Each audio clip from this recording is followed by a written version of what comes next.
ভারতের আলোচিত অভিনেত্রী ও বর্তমানে মান্ডির সংসদ সদস্য কঙ্গনা রানাউত আবারও তার বক্তব্যের শিরোনামে। সংসদ সদস্য হিসেবে ১ বছর পূর্ণ হতে না হতেই রাজনীতিকে শখের জায়গা বলে মন্তব্য করেছেন তিনি।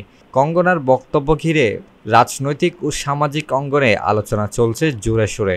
সম্প্রতি এক সাক্ষাৎকারে কঙ্গনা বলেন, রাজনীতি একটি দামি শখ। আপনি যদি একজন সৎ রাজনৈতিক ব্যক্তিত্ব হন তবে শুধুমাত্র রাজনীতি করে জীবন চালানো কঠিন।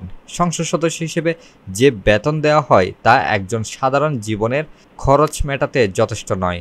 তিনি বলেন, বাড়ির সহকারীদের বেতন পরিশোধ করার পর হাতে ৫০ থেকে ৬০ হাজার টাকা থাকে। সেই টাকা নিয়ে কেন্দ্রীয় এলাকাগুলোতে যাওয়ার খরচ চালানো কঠিন, বিশেষ করে যেসব জায়গা প্রত্যন্ত অঞ্চলে। কঙ্গনার মতে এই কারণে রাজনীতির পাশাপাশি অন্য কোনো পেশা থাকা জরুরি।